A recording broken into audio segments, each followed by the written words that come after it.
to philosophize on this issue. But the solution for us, at least for us, is obvious. We should sign the agreement, put an end to this conflict in an institutional way, dissolve on the very same day, if you want. In the same, I don't know, 10 minutes. One document after the other. And I'm not even saying which document should be the first. Let's sign the peace treaty. Let's sign a joint application to OSCE member states or the Secretariat about the dissolution. Let's establish the bilateral commission, which I was talking about, and start discussion of all possible questions. Minister Bayramov spoke also about the constitution of Armenia. Okay, if you want, I can say, we do have a concern regarding the constitution of Republic of Azerbaijan, and we are not saying this just to have the in the principle of mirroring the issues. We are not saying this to have an equal condition or concern. I can explain. The Constitution of Republic of Armenia makes a reference to the Act of Independence, the document, in which this Republic of Azerbaijan declares itself to be the successor of First Azerbaijani Republic. And we all know that the First Azerbaijani Republic declared its sovereignty over much larger territories than today's Azerbaijani Republic, including, I don't know, around or more than 60% of current sovereign Armenian territories. So again, it's a matter of approach. From which end are we beginning? Are we going to have all answers to all possible questions and only then establish relations, or we are building on what we already have accomplished? Because, you know, we have an unprecedented situation. Armenia and Azerbaijan, again, please focus on this issue. Armenia and Azerbaijan have agreed on a text of an agreement between them, acknowledging each other's territorial integrity within borders which existed by the time, at the moment of the dissolution of Soviet Union. This sentence answers to so many questions and so many concerns. Are we going to build on this, or we are going to undermine this very tangible historic accomplishment and then bring another issue to the table of negotiations, another issue? It could become a never-ending process. Are we focusing on future or on the past? This is the conclusion. So, Minister Mիրզոյան, it sounds like you want the agreement to be signed and the issues to be ironed out at a later date. But we heard Minister Bayramov mention that constitutional change that you just addressed, in which the Armenian constitution currently states that Karabakh is a part of Armenia. Do you acknowledge that that might be a concern for Baku? Thank you very much for this issue. So I am officially saying, and our constitution is a public document. You can check and correct me if I'm mistaken, but I assure you I'm not mistaken. There is nothing in the Constitution of Republic of Armenia saying that Karabakh is part of Armenia. There is nothing. In the contrary, I said that we have our own concerns regarding the Azerbaijani constitution. But again, why aren't we raising this issue continuously on and on? Because in the very same text of agreement, we have a specific provision, not only recognizing several provisions. One recognizes our respective territorial integrities in a way which is fully acceptable for you and for us as well, because we agreed on that.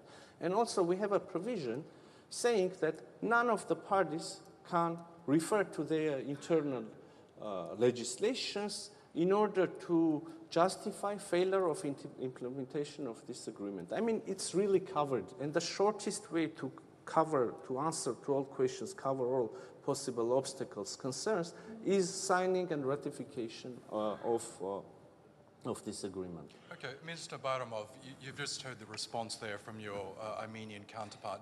Do you accept that? Might you consider signing the agreement and sorting out the issues that either side may have at a later date? Actually, there are two fundamental problems with what Minister Mիրզոյան mentioned. First of all, Minister Mիրզոյան said that in Armenian constitution there is no reference to the territory of Azerbaijan. And just I want to clarify, because I don't want to play with words, but there is an act of independence of the Republic of Armenia, which says about reunification of part of the territory of Azerbaijan, de jure and de facto, with the Republic of Armenia. And the Armenian constitution makes a reference to the act of independence. And based on these, let's say, pieces of legislation, I mean the fundamental norms of the Armenian legislation, which is the constitution, many dozens of different lower tier normative legal acts, decision has been adopted over the last 30 years, confirming the same narrative. Talking about the specifics of the peace agreement. In reality, yes, peace agreement addresses many issues, but again, this is also a well-known fact that no matter what you include in the peace agreement, your peace agreement, being the part of your international obligation, will prevail over your domestic legislation, but not constitution or any other act adopted by referendum. Which means that if we just, trying to simplify the situation, will only, focus on a peace agreement without resolving the situation with constitution, it means that from day one, peace agreement will be nil and void, because it will be contradictory to the main law of the country, which is not the case. Another thing, what Azerbaijan is saying, this is from legal standpoint. From, let's say, strategical point of view, from political point of view, this is also important, taking into consideration that it was always, let's say, the narrative, it was the fundament of Armenian legislation. This is also important just to understand the approach and position of Armenian people, Armenian public in respect of this. How they consider this, whether this, the population is ready to eliminate territorial claims to its neighbors or not. Then another important element from what Azerbaijan is saying, and by the way, so this is not some new, let's say, precondition from Azerbaijani side. We are raising this issue for the period of more than 2 years. In May 2023, during one of our meetings in United States, we submitted official document to this extent to our Armenian counterparts, but verbally we discussed this even before, just, for you. We did, two stuff in parallel, peace agreement talks and raising this issue. Another important element, so what we are saying, this is not something extraordinary in the modern history of other countries. Even if we look to the European continent, there are a number of cases when, because of these or similar problem, having some problems with the neighboring countries, the countries actually went to the referendum and made the changes in their constitution. So there is nothing extraordinary or, let's say, maximalistic from Azerbaijani, position. And then back to the last argument from Minister Mիրզոյան's statement about, let's say, similar concerns of the Armenian side about the Azerbaijani constitutions. First of all, it does not represent the reality. Azerbaijani constitution does not contain any geographical name or territory of the modern Republic of Armenia. And I think our Armenian counterparts, they are very well aware, because otherwise they would definitely raise this issue, because the legal system of Armenia, legal system of Azerbaijan, legal system of Turkey and all these countries, this is more or less the same. You cannot enter into international agreements if they are contradictory to the constitution of the country. So I don't believe that our Armenian counterparts, they are sincerely believe that Azerbaijani constitution contains territorial claim to Armenia, and at the same time, they never raised this before, and they just ignore this fact, because this is really strange. Because if you believe that the constitution of the other country has a territorial claim to your country, then you only pretend that you are signing, let's say, peace agreement which will handle this situation, because it will be open. Because no international agreement can change or remain the obstacle which is part of your constitution. So, Minister Mիրզոյան, Before I get Georgia's perspective on this, is your government willing to consider possible changes to the constitution, even though it might be domestically unpopular? Once again, thank you for your for this opportunity to reply to my colleague's remark, because I thought you would immediately ask a question to our distinguished Georgian colleague, and I'm very sorry, Maka, but I must reply. So, if we go into legal, or if you want legalistic details, then I will now give a very short explanation. You know, legally, indeed, there is a reference in our preambular part of our constitution, but there is a reference to our Act of Declaration of Independence. No, but legally, only those provisions of our Declaration of Independence have legal significance and are imperative, only those that are literally quoted in the text in the body of Constitution. That sentence about which our colleagues from Azerbaijan have concerns is not quoted in our Constitution. There is only a general reference to the Declaration of Independence, saying that based on Declaration of Independence, the people of Armenia declares this, and then the body of Constitution. So, again, legally, in the world, there is only one body that has the right to interpret, to comment our Constitution, and it is the Constitutional Court of the Republic of Armenia. And last September, our Constitutional Court gave a conclusion regarding another document which was signed between Armenia and Azerbaijan, the regulation of joint works of respective border commissions on delimitation, basically.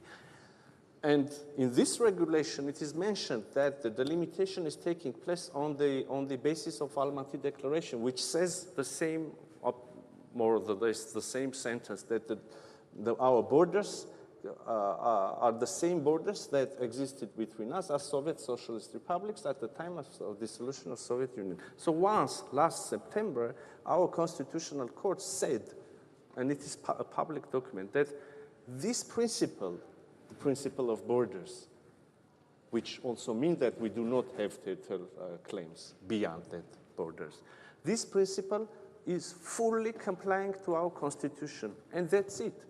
So now, if we sign this treaty, this again, within the process of ratification, this agreement will go to the Constitutional Court. If our Constitutional Court once again says that this document complies with our Constitution, another proof that the issue is covered, addressed, there is no obstacle. If theoretically our Constitutional Court will say something else, that will be another situation. We will come back to you and we will discuss other possibilities.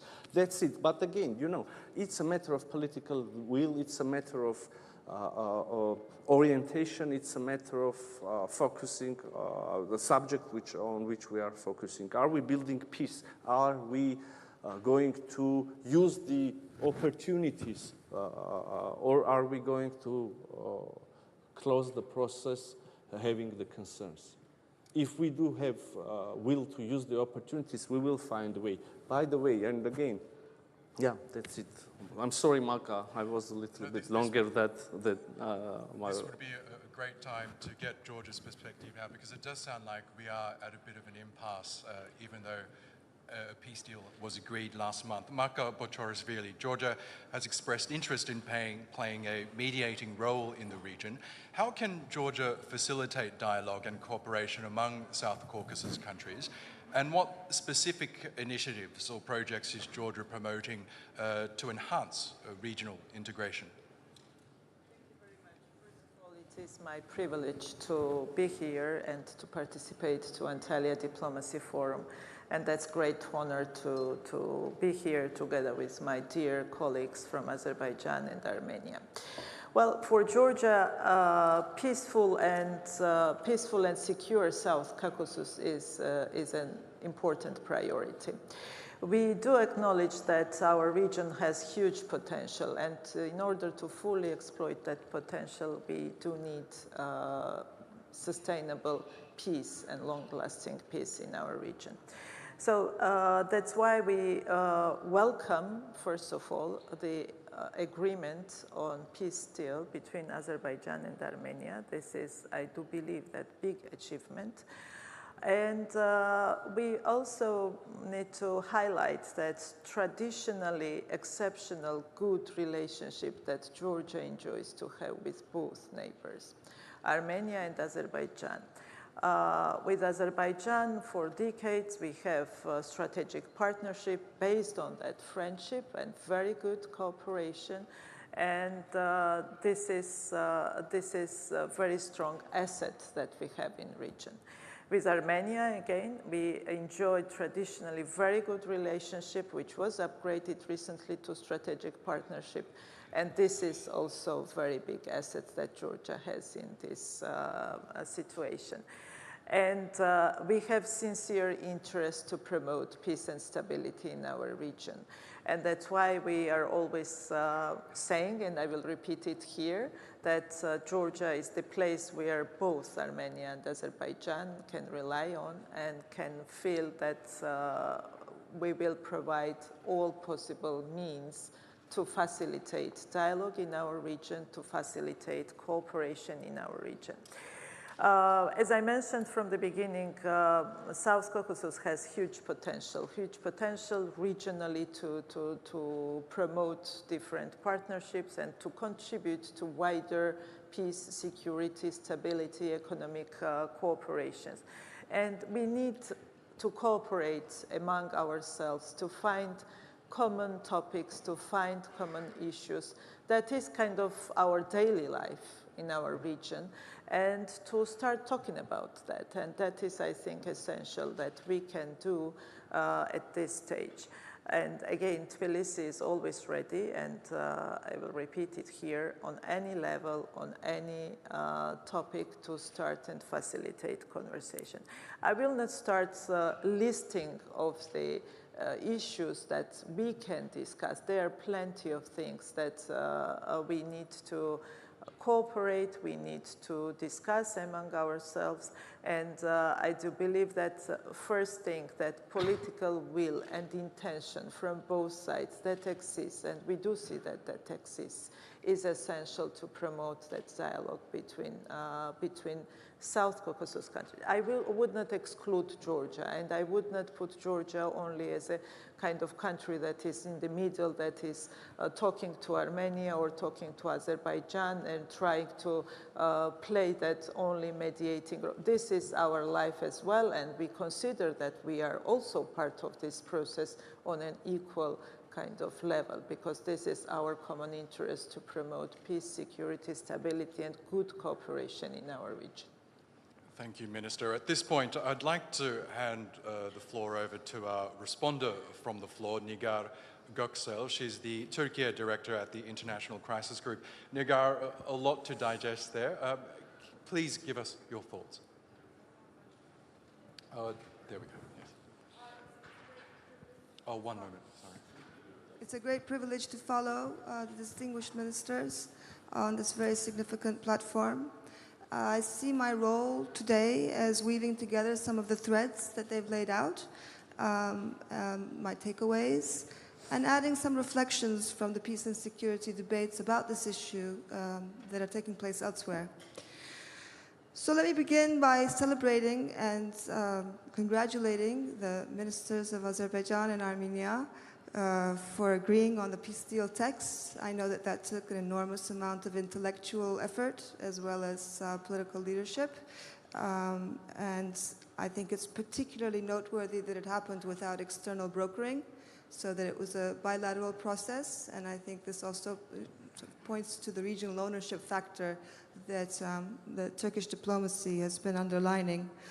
I'd also like to take note of Azerbaijan's long-time investment into proactively pursuing the connectivity projects in the region, starting from Baku Ceyhan and now evolving into the middle corridor, frankly, I think Baku gets little acknowledgement from the actors that are benefiting from its focus on this for a long time. I think the prevailing rationale today is that folding Armenia into this web of infrastructure and opportunity can create some immunity, not only for Armenia, but for all of us, in terms of guarding against the potential spoilers of regional stability.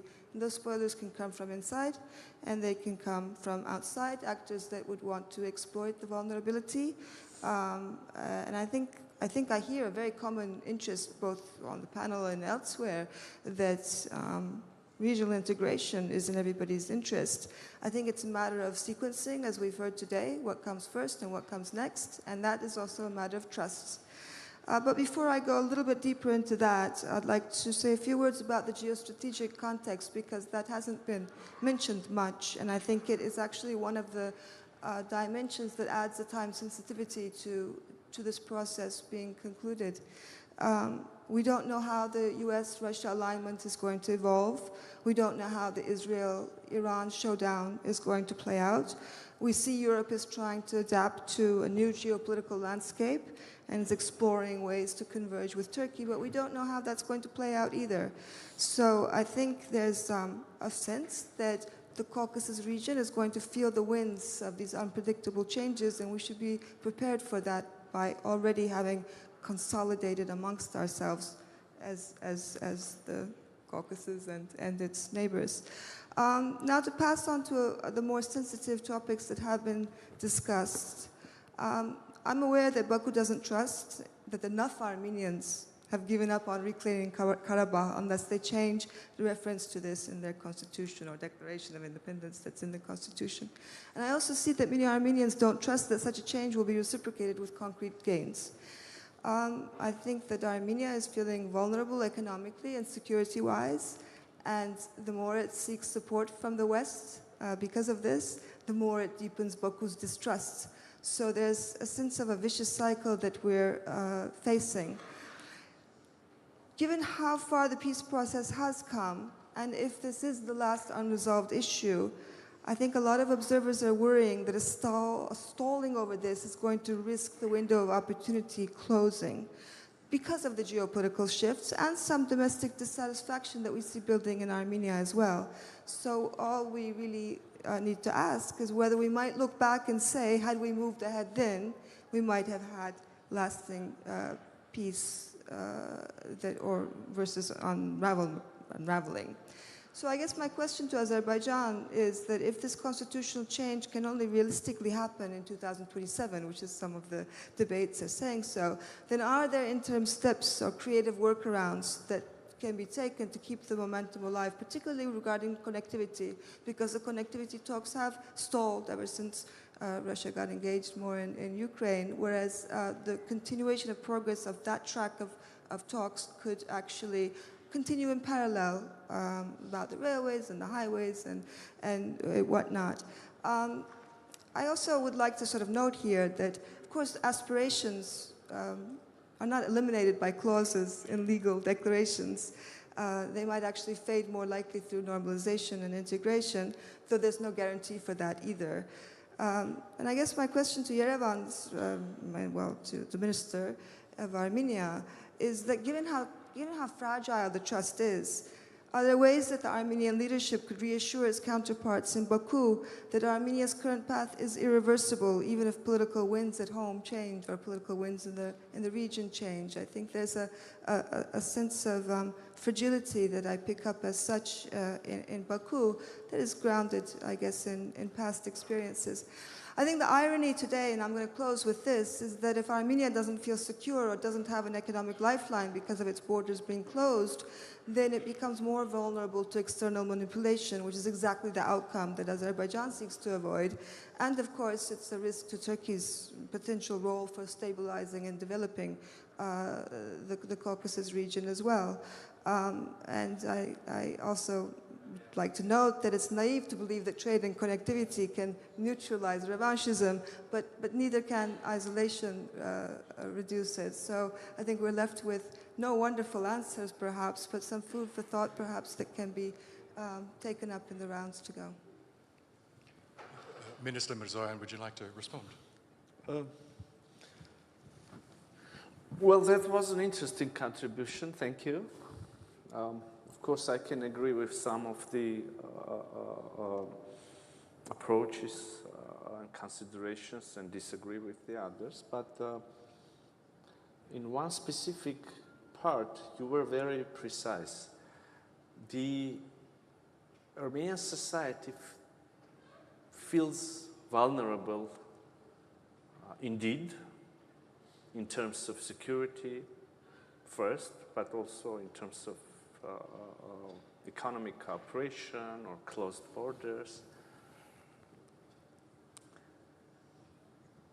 An ordinary citizen of Republic of Armenia can hear several assurances from the government of Republic of Armenia in the same day, assurances regarding the peace agenda, assurances and proposals to build peace with the neighbors, to open the borders, to turn the page of enmity in the region, to open a new era. And we all remember that there are still very sensitive issues. The wounds are very fresh, and it's difficult to speak about possible cooperation. But an ordinary citizen of Republic of Armenia can hear or watch in his or her newsfeed, in his or her daily life, many assurances about this. At the same time, an ordinary citizen of Republic of Armenia, in the very same day, can hear several threats, including threats to, again, to use the force, including threats not to acknowledge the territorial integrity, including threats which contain some claims on internationally recognized territorial integrity of Republic of Armenia from the Azerbaijani side. I don't know, on the level of member of a parliament, on the level of the media outlet strongly affiliated with the government, on the level of high officials. So there is this threat in the air. There is a choice for us, for our Azerbaijani friends, for our Georgian friends, for our Turkish friends. There is a choice to wait for another 100 or 200 years to see that the changes are irreversible, or to start a process of putting a brick and then another brick and then another brick, and in this way building a peaceful region here. Establish cooperation, I don't know, energy projects, transit projects. You touched upon the topic of the connectivity. I can also elaborate a little bit more on that. Internet cables, I don't know, tourism. There are so many ways of cooperation.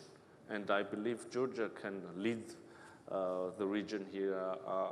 We can connect the two societies. Not only, I mean, the two societies of Armenia and Azerbaijan, but Georgia, but Turkey. We live in the 21st century. Again, it's a matter, and my hope is that I'm expressing this idea precisely. It's a matter of choice. You can wait for another 200 years, or you can start putting bricks and building a solid wall. We choose cooperation. But we cannot cooperate with ourselves. There should be another neighbor on the other side willing to cooperate with us as well. For instance, not to sound too, I don't know, idealistic and avoiding concrete details. I will bring an example. We just made a proposal to Azerbaijan regarding connectivity, according to which they gain access to our railway infrastructure. We gain access to their regional railway infrastructure. We understand that there is 45 kilometers in the south of Armenia, which is possibly, obviously, the shortest way to connect two parts of Azerbaijan. And we suggested to use, I don't know, modern technologies there, electronic scanners, which will allow us to avoid physical check of the goods, of the cargo, to use electronic declarations which can be sent, information which could be exchanged between respective agencies, again, allowing us to have this transit at its maximum possible speed, etc., etc. We made a very concrete proposal, no positive answer. Probably they have their grounded concerns, I don't know, but it's a matter of choice. Thank you. Okay. I'll ask Minister Bayramov to respond to that. Any response to what this minister has said? Absolutely. First of all, thank you for your analysis. And then you raised the topic and the issue of connectivity, what can be done at this stage.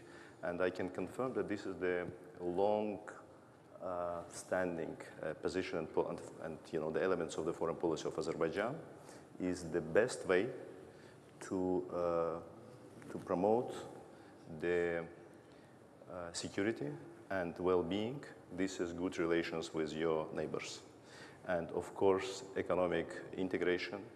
I mean, from this perspective, not only transport connectivity, transit, but also energy project, electricity cables, etc. So this is something which makes you interdependent in a good sense with your neighboring countries. And this is not only, let's say, the policy as a whole. This is something which has been successfully implemented by Azerbaijan with all neighboring countries. When we talk about East-West Middle Corridor, what, for instance, Azerbaijan, Georgia, together with Turkey did, this is not something which changed the region. This is not something which was very positive for the well-being of our people and societies.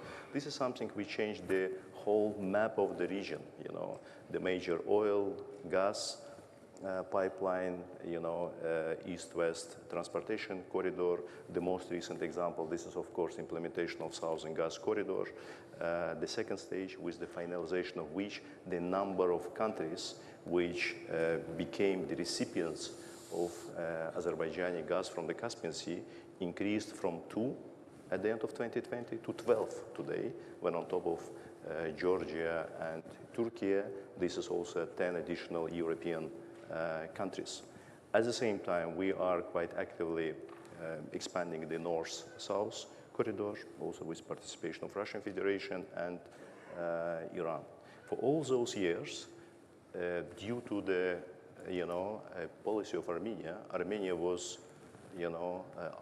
out from all these projects, because I think one cannot imagine that when you have this type of conflict and occupation of your territory, you will be in a, let's say, economic engagement with the country.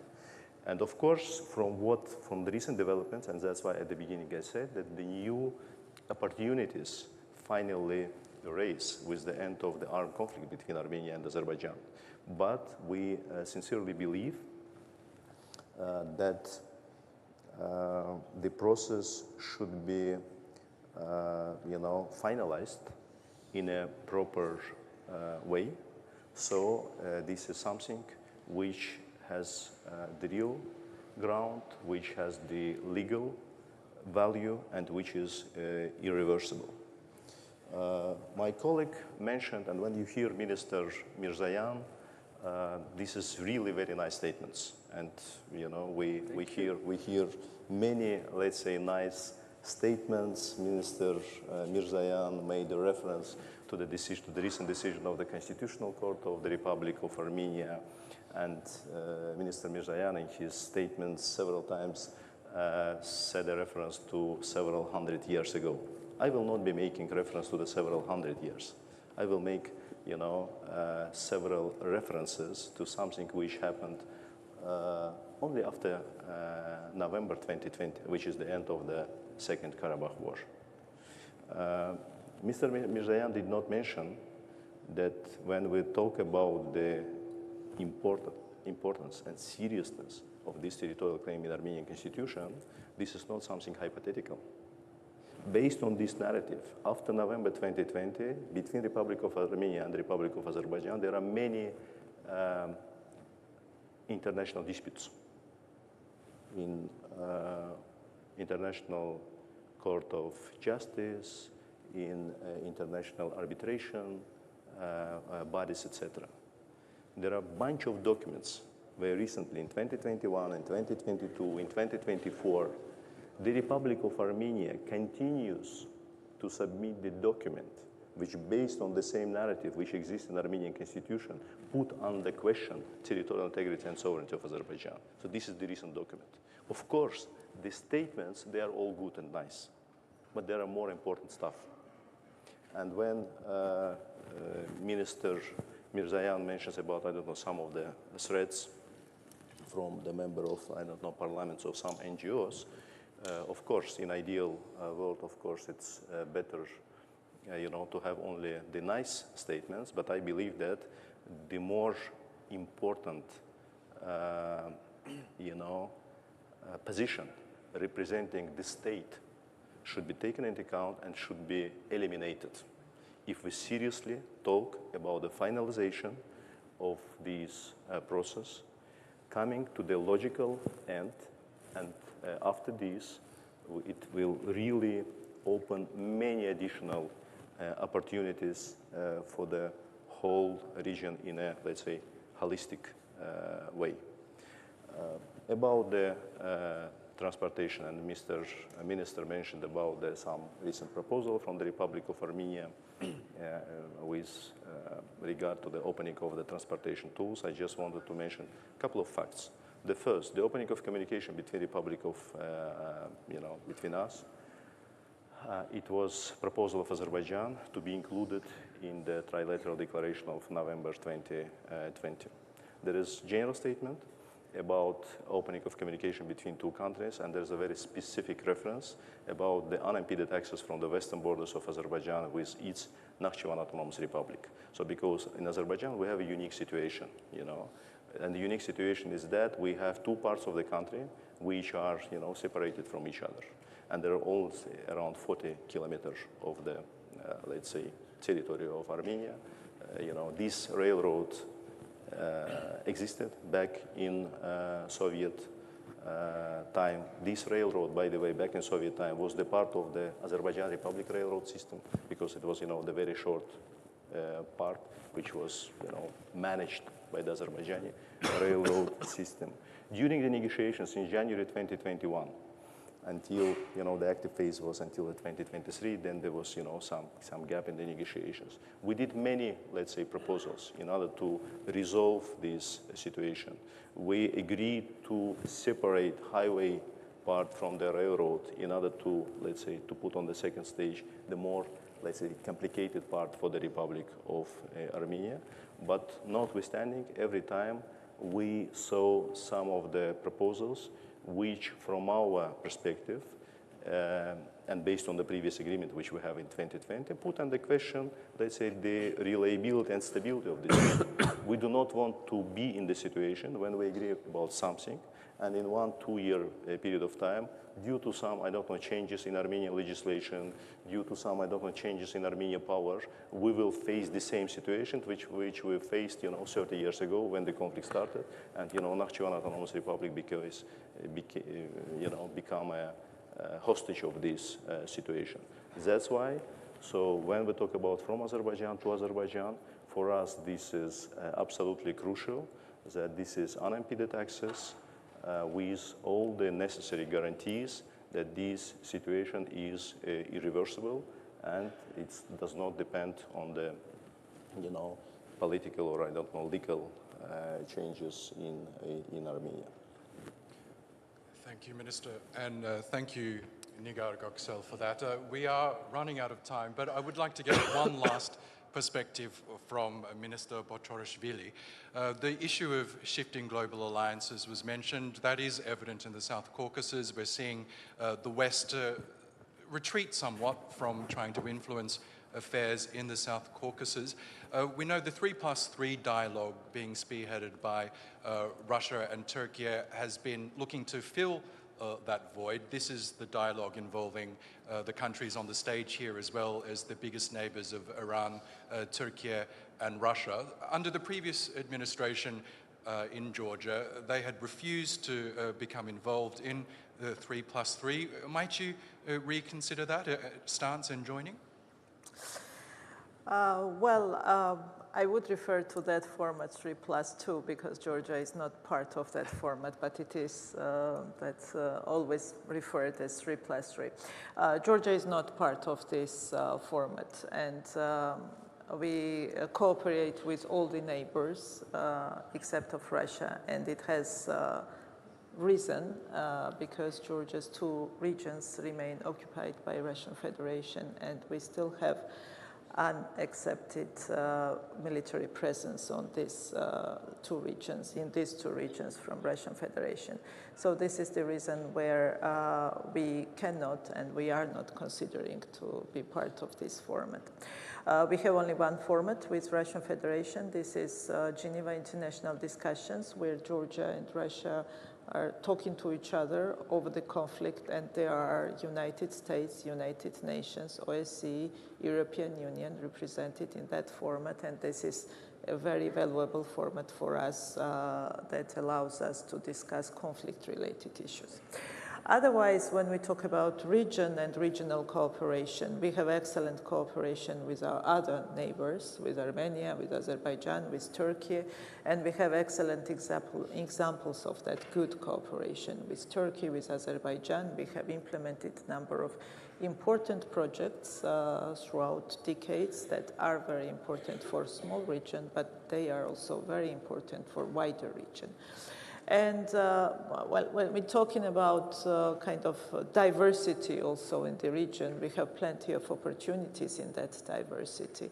Like Georgia, Armenia, Azerbaijan, maybe we are different in many terms, but we have to find, especially when it comes, for example, foreign policy priorities. For decades, Georgia is pursuing a European integration path. We want to be part of the European Union. That allowed Georgia to bring into Georgian legislation more European standards and align more with European economic area. That is also an asset that could be beneficial for whole region, and we are ready for cooperation with our neighbors in that terms as well, and to contribute to more regional cooperation and regional projects, but this is not the format of 3+3. It's good to get that clarification. I'm afraid that does bring us to the end of this discussion. Can we please thank our distinguished guests, Ararat Mիրզոյան, the Minister of Foreign Affairs from Armenia, Ceyhun Bayramov, the Minister of Foreign Affairs for Azerbaijan, and Mako Potorishvili, the Minister of Foreign Affairs for Georgia. Thank you so much, and thank you to all of you.